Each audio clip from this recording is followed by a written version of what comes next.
Hey guys, welcome back. So today we're going to be getting away from your traditional over-the-shoulder bolt-action rifle sling, and we're going to be making a sling that's more similar to what you'd find on any AR. Why would we not want the same benefits that we get from that type of sling on our bolt-action rifles as well? So we're going to make a sling that'll allow the rifle to sit in front of us instead of over our shoulder, and when we do decide to sling it reverse to where it's sitting behind us across our back, it's going to be much more secure. To start out, we're going to take a piece of 550 cord about 20 inches long, and we're going to just tie an overhand knot in it. That's going to form the loop that's going to be the hub for the stock attachment point for this sling. So take a piece of 1-inch webbing, put a little loop through that 550 cord loop, and we'll sew it together.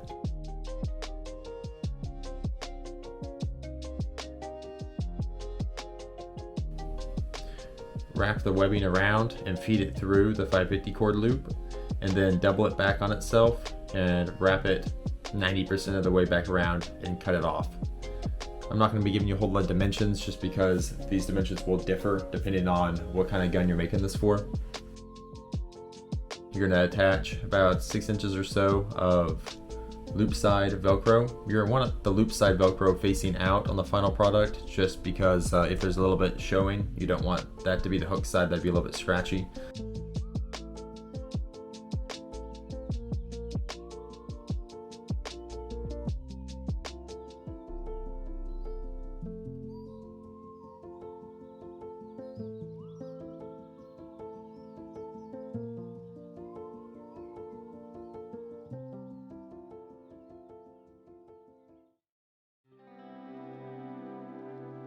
Wrap it around just to make sure everything's going to line up the way you want. Then you're going to add the hook side of the Velcro to the piece that's sticking through the loop. That way it can double back on itself and Velcro down.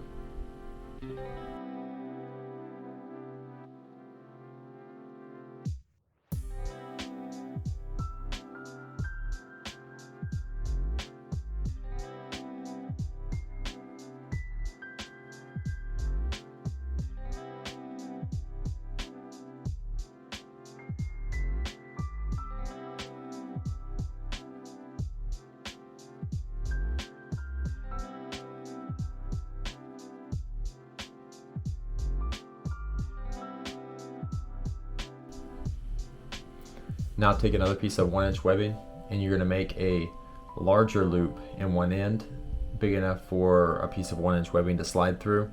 This is going to be the piece of webbing that goes around the end of the buttstock to keep our other piece from sliding forward on the stock. Once you make the large loop, measure it across the buttstock to make sure you have the right length, and then cut it. Take that end bit, wrap it through your loop of 550 cord, and sew that down.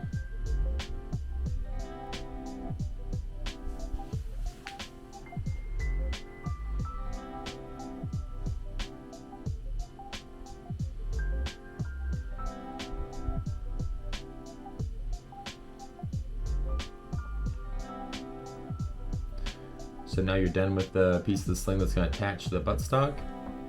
You can just feed everything back together and Velcro it down, and this should be pretty solid.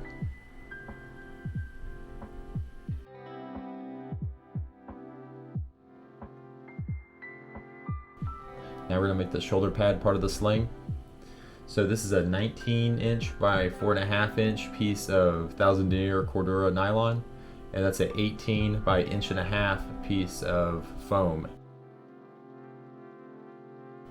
This is the thin foam that goes underneath floated floors, but any type of foam will really work for this. You could even use a piece of felt or another piece of cloth inside of here.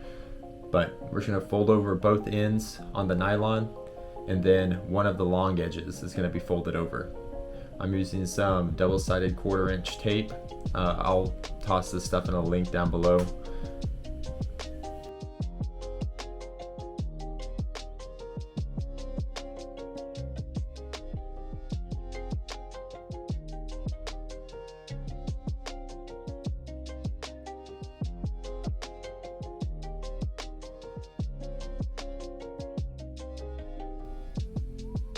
I 3D printed this ring, but you can buy them commercially also. I'm feeding the 1.5" nylon through it. I'm going to make a little loop.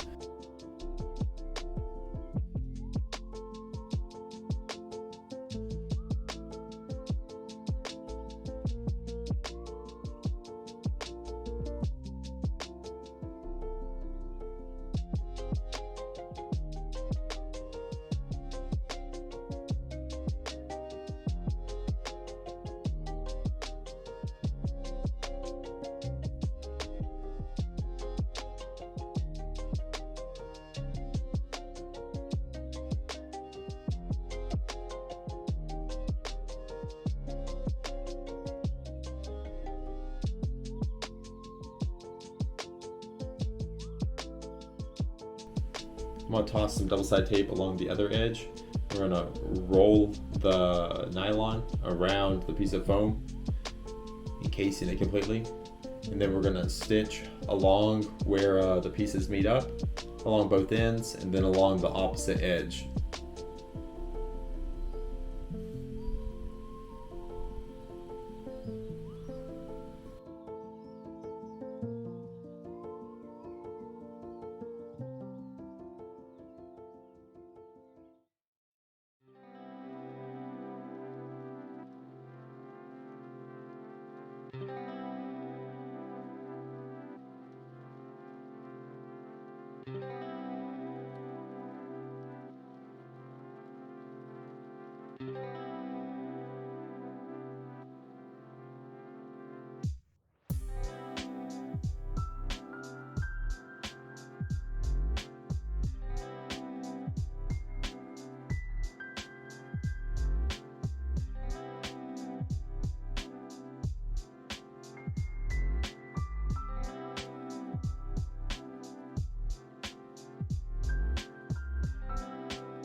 With the shoulder strap done, we're going to attach it to the rifle. That long tail of 550 cord left over from that loop we made originally, that's what we're going to feed through the end of the webbing that doesn't have the ring in it in our shoulder strap, and then we're going to just tie that off.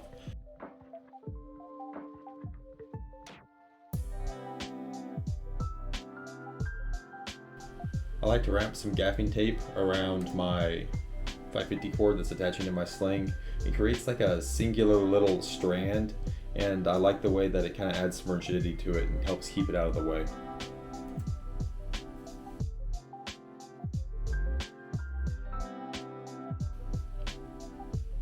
Next, we'll make the narrow part of the sling that's going to give us our adjustment. This is a 3" by 36" piece of nylon. We're pretty much just going to fold it in half inside out and run a stitch the full length right up on the edge. Now we need to turn it right side out. The best way I found to do this is to stick a dowel rod or any rod that'll fit down through that's a small diameter, and then tape one end to it, and then you can pull it off of that and it'll turn it right side out as you slide it off.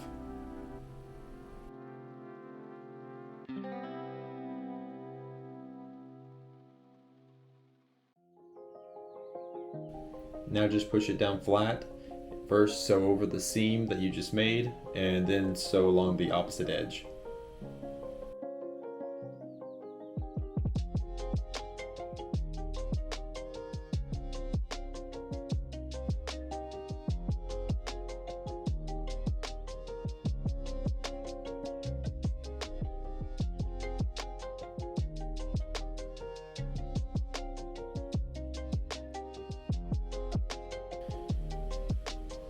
You can feed it through your ring and then feed it through your slider. I also 3D printed this slider, but it's basically just a tri-glide, a heavy duty tri-glide. You can get some of those separately or buy them from somewhere, but I've got the files down below to print those if you want to print them yourself. So I've just sewed it together to where I have a ring that kind of feeds through the tri-glide, and then I'm going to sew off the tri-glide and isolate it inside that ring. This ring is going to be where you're going to grab the sling to make your adjustments.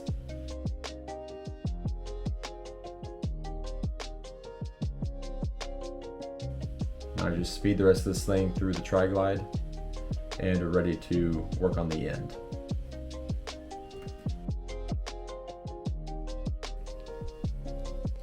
Just fold over the end and sew that down. And then you're going to make a loop. The loop in the end of the sling only has to be big enough for a piece of 550 cord to feed through. And make a double stitch there.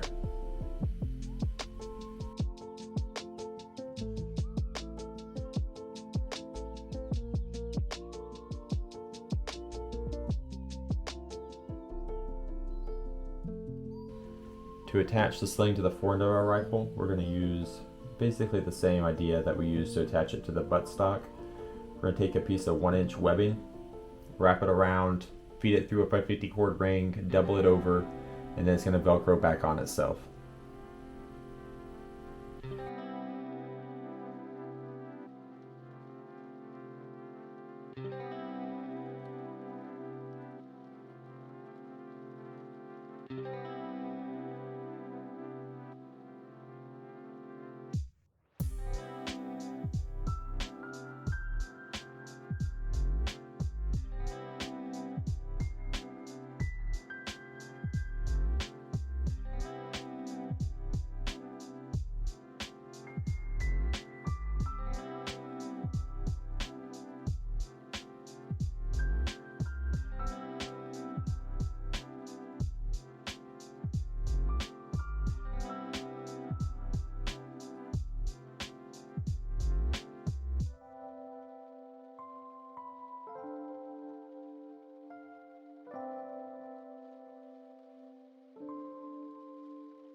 Alright, there we go.